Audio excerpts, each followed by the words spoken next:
sedikit jadi gue dia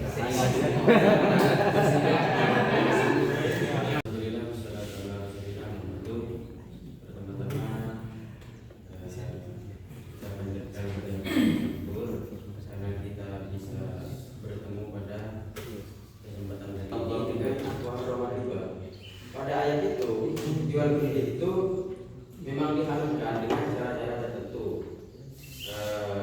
Dan juga di ayat lain ada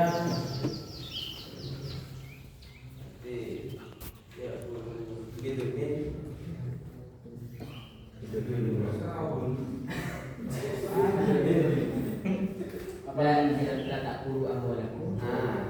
La ta'kulu amwalakum bil bil batil. Jangan pernah kalian memakan harta yang sama kalian sendiri dengan batil.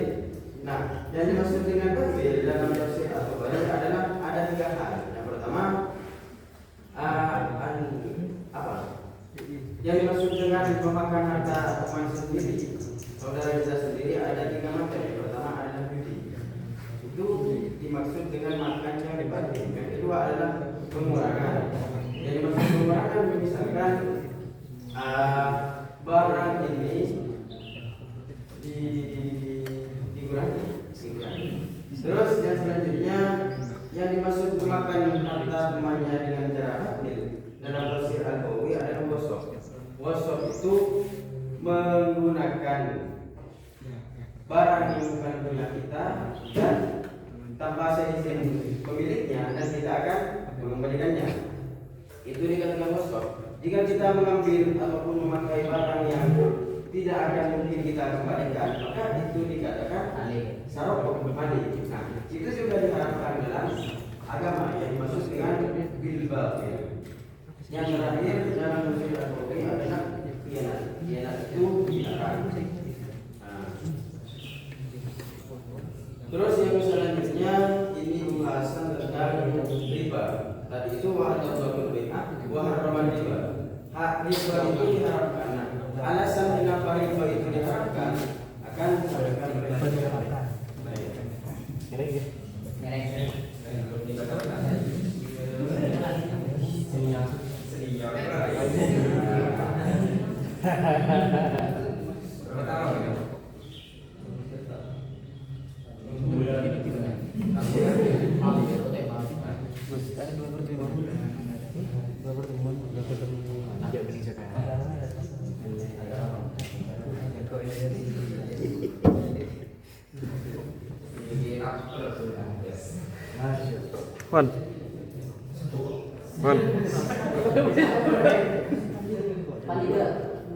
Wan.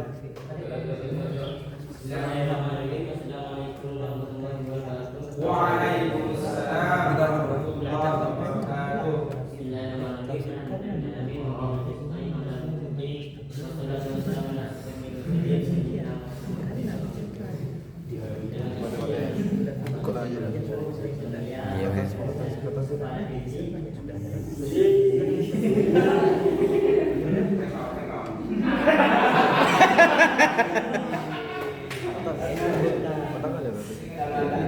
Wajah lama yang tak asing.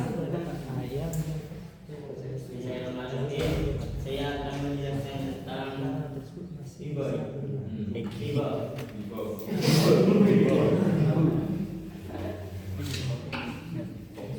Bismillahirrahmanirrahim. Dalam Quran Al-Baqarah ayat 275 sampai ayat 282. Bismillahirrahmanirrahim. Surah Al-Baqarah ayat 275 yaitu tentang orang-orang yang memakan riba tidak dapat berdiri melainkan seperti berdirinya orang yang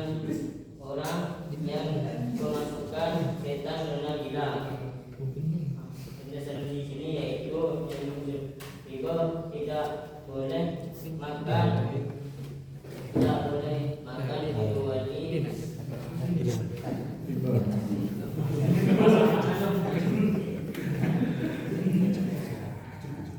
makan riba kecuali orang gila.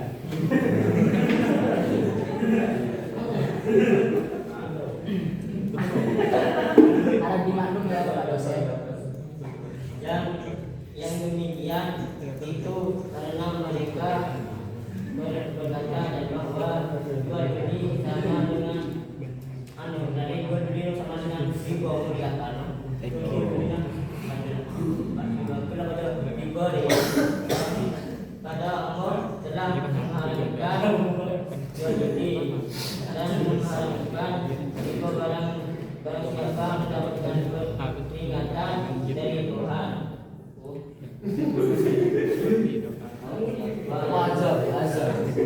Barang siapa yang mendapati dari Tuhan.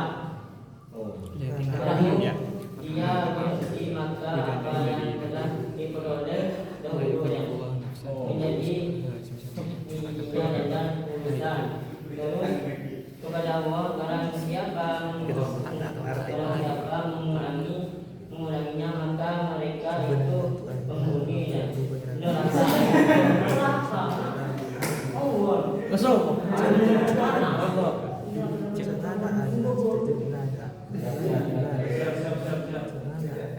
Mereka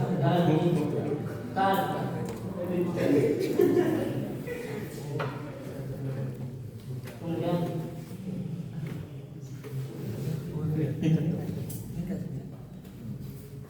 surah Al-Baqarah ayat 282. Wahai orang-orang yang beriman, tidak kamu melakukan unjuk tentang utang ya. Kapan?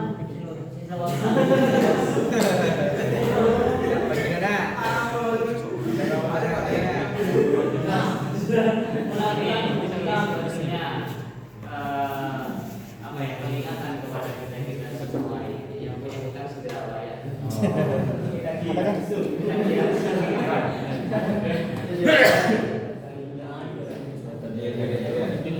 Kita menentu waktu yang ditentukan.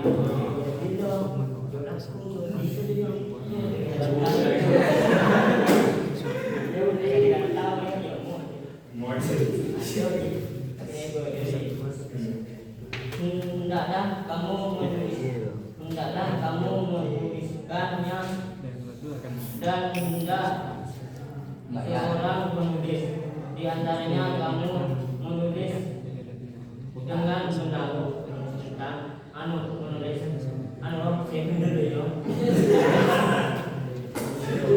benar menulis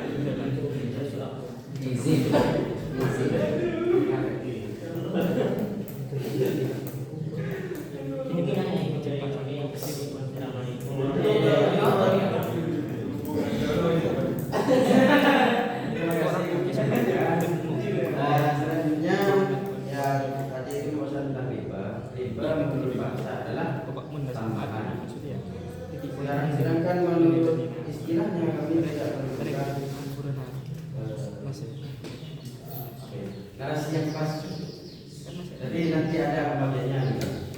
Nah, di dalam Al-Quran ada dua kalimat ya'kulu dan riba. Ya'kulu dan riba itu diharamkan.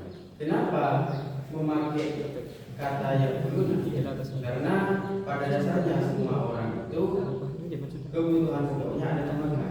Pertanyaannya, bagaimana ketika orang bukan makan hasil riba tapi melakukan transaksinya ataupun mendengarkanlah membantu waktu bicara orang boleh. Nah, maka dalam tafsir Al-Qurtubi itu tidak dibolehkan. Kemudian yang perlu dari riba itu dimaksud keseluruhan hal-hal yang bisa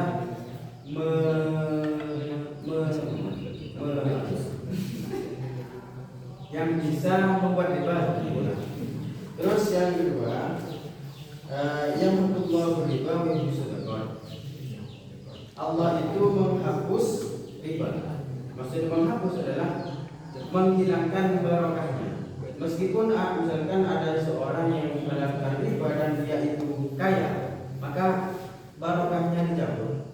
Dia kalau masih akhirat nanti dia akan diberi balasannya.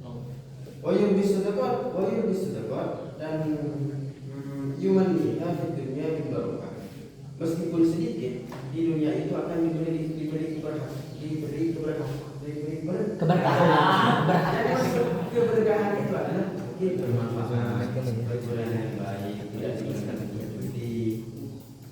Dan waisir sahabat begitu ini dia akan dilipat gandakan ganjarannya di akhirat. Terus yang terakhir tadi itu ada ayat tidak ada yang bidailin, tidak ada yang tidak ada yang bersama begitu. Di dalam Islam itu diharapkan kita bukan bintang. Namun anjurannya apakah boleh hutang tapi tidak nulis? Tidak apa-apa. Misalkan dia ingat, tapi anjuran dalam Al-Quran faktulu, maka tulislah. Aku itu terus untuk pembagian riba ada apa? Saya akan menyebutkan saja. Yang pertama ada riba fadl, yang kedua riba yad, yang ketiga riba nasa, dan yang terakhir riba qard. Yang saya paham itu terakhir riba qard. Istilahnya nama buku esai.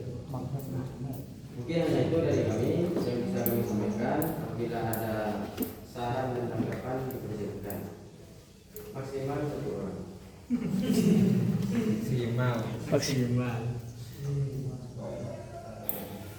Silakan kepada mas-mas yang ingin mendiskusikan pilihan antara riba dan yang adil.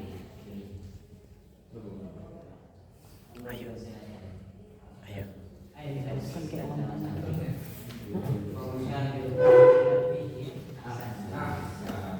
Agar nanti kita ketemu titik permasalahannya di mana. Ayo, dipersilakan kepada Saya Pak. Bismillahirrahmanirrahim. Baik, kami akan menanyakan terkait riba. Tadi dijelaskan bahwasanya riba itu tambahan ya. Jadi ini secara bahasa memang tambahan, meskipun secara istilah kita itu melunasi hutang dengan ada apa namanya tambahan sebagai bunga itu. Tapi di Fathul Mu'in dijelaskan misalkan ada seorang utang 1 juta ya, hutang 1 juta. Ternyata dia sama si pengutang langsung membayar 1.500.000 tanpa adanya akad di awal. Kok bisa itu gak disebut riba? Gimana Anda? Oh, gampang. Dalam metodologi fikih muamalah disebutkan kebolehan khilaf dalam artian dalam ajaran malih ada itu. Salah satu contohnya seperti ini. Emas dengan emas 1 gram yang saya berubah dengan 2 gram. Ya, salah satu caranya seperti ini. Gula di emas 1 gram, beli ini. Siapa? Senior. Masjid.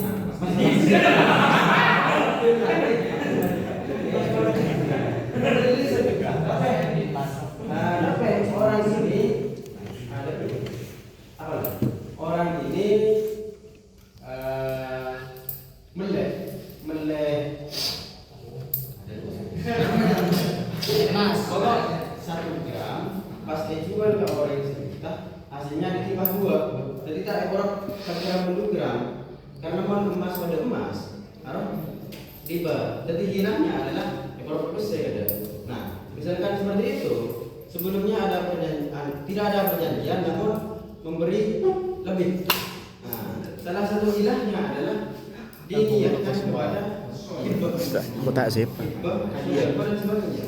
Hadiah bisa juga di situ dijelaskan. Salah satu hilangnya seperti itu. Makleta. Terima kasih atas pertanyaannya. Langsung saja kami tutup karena sudah tidak cukup. Akhiran, wassalamualaikum warahmatullahi wabarakatuh. Warahmatullahi wabarakatuh. terima kasih kepada kita kasih prosedur. Baik,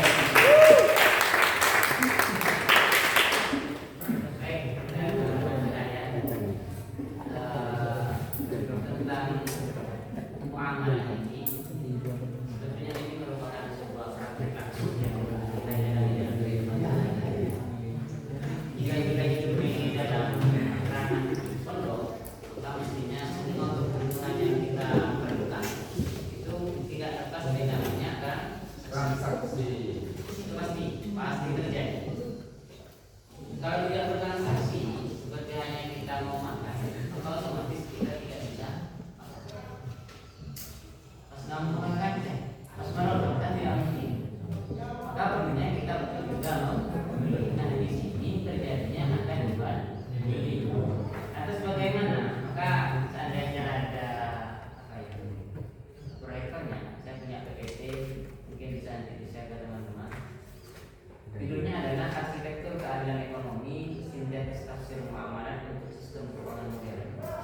bedah fondasi jual beli, transparansi dan arahan risiko berdasarkan analisis komparatif fikih dan konsentrasi kontemporer.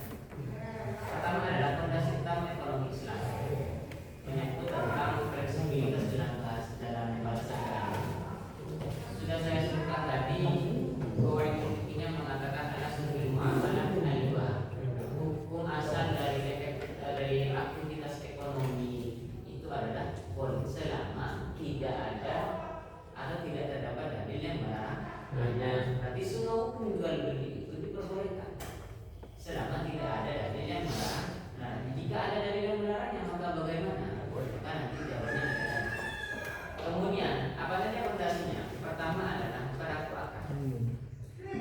Pelaku akad itu bagaimana? Kita ini adalah pelaku akad. Kita sebagai konsumen dan penjual sebagai penjual itu dinamakan pelaku akad yang catat di dalam hukum jual beli. Maksudnya hukum jual beli bagaimana? Kita sudah mengerti bahwasanya ini dijual dan kemudian yang kedua adanya objek halal dan jelas atau nilai belinya, nilainya kan. Ketika kita jual beli namun tidak ada barangnya, maka bagaimana? Nanti akan menimbulkan berbagai risiko. Tapi yang kita ketahui bersama secara mudah pastinya ketika dilakukan transaksi jual beli itu adanya barang yang dijual beli ikan. Kemudian yang ketiga adanya ijab dan bohong. Tidak ada provokator yang ayo jangan tak beli kita. Tidak ada seperti itu. Makanya di dalam ijab bohong ini ada protokol penawaran dan penjualan. Protokol itu bagaimana? Protokol itu sistem atau cara agar kita bisa melakukan ijab dan bohong. Sebagaimana yang saya contohkan tadi, ketika kita membeli ke toko basmana, itu kadang ada salah satu kasusnya bilang saya menjual, dan kami sebagai pembeli itu menjawab kami membeli atau saya membeli. Maka di sana terjadi yang namanya ijab dan bohong. Selanjutnya ada kerelaan tanpa paksaan. Jadi jual beli itu harus saling Rela. kalau tidak rela bagaimana? Paksa. Yang mudah jual kan kok dong. Saya kan kemudian dia dengan kita cara ada tidak sistem jual beli yang digunakan dengan ancaman, yang menggunakan ancaman itu tidak diperbolehkan. Karena pada dasarnya jual beli itu harus dengan kerelaan. Tidak boleh dong kita itu jual beli dengan paksaan. Yang satunya tidak rela untuk dibeli, yang satunya untuk membeli. Karena pada dasarnya fondasi utama itu adalah kerelaan. Nah, maka ketika empat fondasi tersebut dipenuhi, maka yang terjadi apa? Yaitu transaksinya sah. Dengan ini disepakati oleh empat mazhab, baik itu Hanafi, Maliki, Hambali, Syafi'i. Bisa kita coba? Bisa. Oke. Selanjutnya yang kedua, ada beberapa pilar sebagai penopang sistem ekonomi berkeadilan. Karena ada 3 ayat kan dalam RPS-nya kalian yang membahas tentang larangan beli dan larangan riba. Kemudian apa saja pilarnya? Ada 3 pilar sebagai kesejahteraan sistem ekonomi komprehensif. Pertama adalah pilar keadilan dan kerelaan. Jadi antara penjual dengan pembeli itu harus sama-sama adil dan juga harus sama-sama rela. Hal ini ditegaskan dalam Al-Quran surah An-Nisa ayat ke-29, di mana ayat tersebut membahas tentang batasan etis antara seorang pembeli dengan penjual.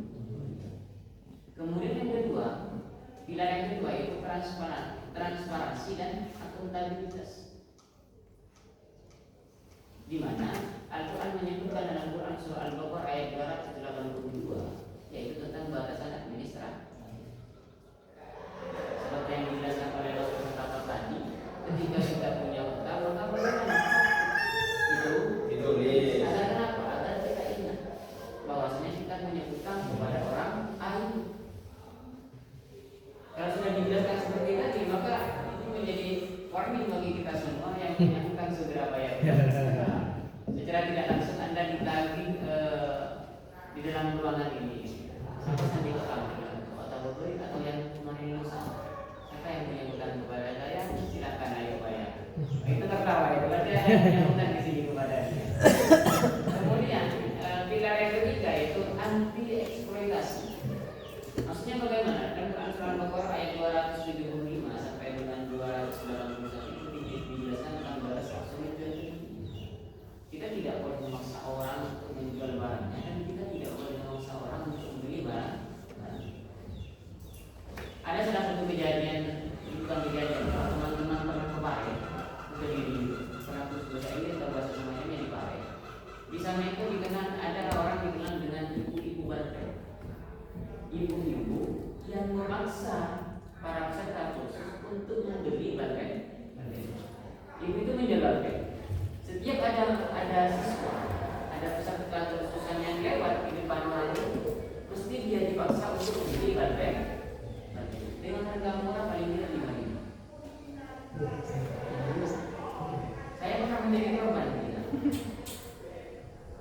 Orang dikatakan, ayo beli dulu. Kamu punya tidak? Saya sudah punya wifi. Saya sudah beli kemarin. Oh mana kamu saya balik, ayo beli itu dipaksa. Lantas bagaimana? Maka kata tadi ada daripada jual beli ini lebih baik saya sedekahkan uang saya ini. Ya sudah saya sedekahkan. Tidak kok. Saya ambil barang. Saya bilang saya tidak membeli jual ini, saya tidak membeli balik ini. Saya sedekahkan uang saya yang 5.000, Anda sedekahkan kepada saya balik. Dan dia sepakat dengan itu. Sudah saya ambil balik. Kalau tidak salah, apa sih?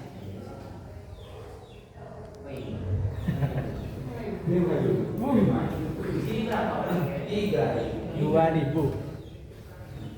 Nah, atau kalau itu memberikan landasan normal kepada kita bahwasanya dengan beli tidak boleh ada terpaksa.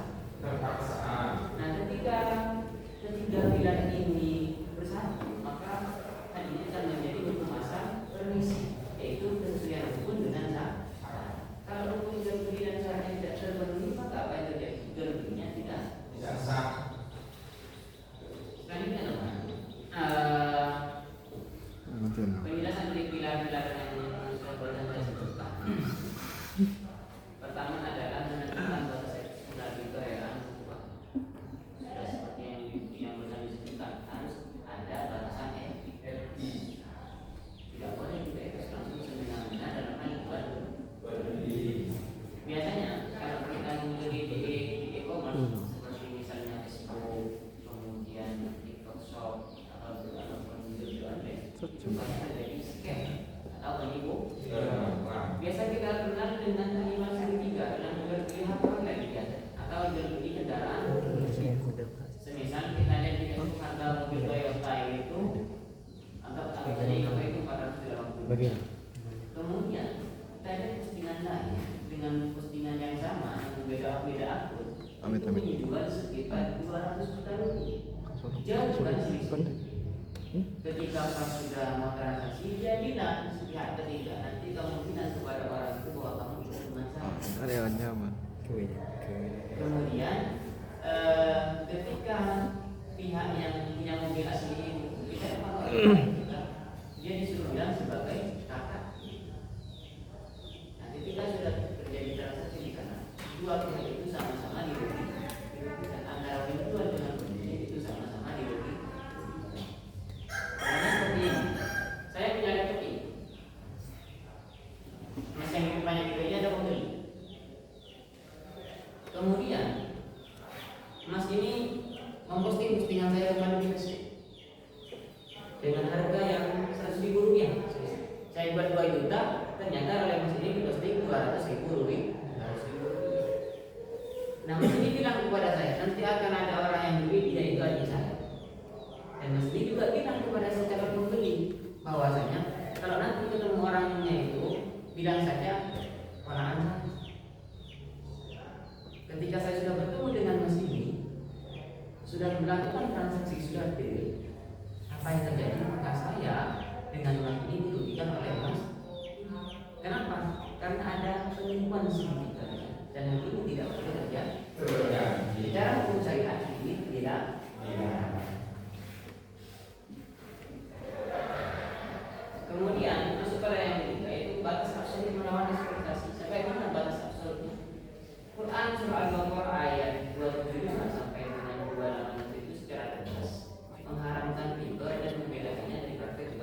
Seperti yang dikatakan tadi oleh Mas presentator, bahwasanya riba itu adalah praktik riba itu dideskripsikan sebagai permusuhan Allah dan Rasul. Setelah saya lihat barusan di aplikasi Al-Quran, jika mas ingin aplikasi nanti ke topik saya punya aplikasi namanya aplikasi Zekar. Aplikasi Zekar ini salah satu aplikasi Al-Quran yang mengumumkan beberapa tafsir, di antaranya surah Al-Baqarah dan beberapa aplikasi tafsir. Di sana dijelaskan esensi riba itu melalui kasir adalah tambahan yang diambil tanpa adanya imbalan ekstern dalam transaksi atau pertumbuhan artifisial tanpa pertukaran nilai riba. Jadi nilai tukar itu tidak seimbang. Kemudian klarifikasi menurut Al-Qurtubi bagaimana? Al-Qurtubi menjelaskan pertama adalah riba fadl, tambahan kuantitas dalam pertukaran barang jenis. Misal emas dengan emas seperti tadi yang dicontohkan emasnya 1 gram ditukar dengan emas 2. Kemudian ada riba nasiah, yaitu tambahan nilai karena penangguhan waktu membayar, jadi bunga atau bunga. Sekarang itu ada aplikasi bank di market atau di Play Store itu namanya Nyope. Sulit dipelajari atau Islam itu sulit untuk dipraktekkan, maka itu salah besar. Kenapa saya katakan seperti itu? Islam itu sebetulnya memudahkan bagi umat Islam, bagi semua umat, entah itu Islam ataupun non-Islam. Aturan-aturan yang ada dalam agama Islam itu mempermudah bagi umat manusia. Contohnya apa? Dalam hal jual beli. Kalau nanti kemarin pilih barang, bayar berapa? 50.000. Sudah kasih uangnya, tinggal pulang. Islam aturannya bagaimana? Ada penjual, ada pembeli, kemudian ada barang yang dibeli atau ada barang yang dijual. Ada ijab dan qabul. Bagaimana ijab dan qabulnya? Kalau biasanya kita beli di toko kosmetik, pasti orang toko itu kalau yang ingat itu pasti bilang saya menjual. Kemudian kita sebagai pembeli maka bilang saya membeli. Nah, itu termasuk daripada ijab dan qabul. Maka pada dasarnya bagaimana? Dalam kaidah fikihnya dikatakan al-asl fi muamalah al-ibah. Asal daripada muamalah itu hukumnya boleh. Sudah bisa kita tangkap sebagai penangkap ini. Berarti semua hukum jual beli itu boleh, entah itu jual beli jabatan seperti yang terjadi sekarang, atau jual beli barang online yang sudah marak kita lakukan di saat ini, Shopee COD, TikTok COD.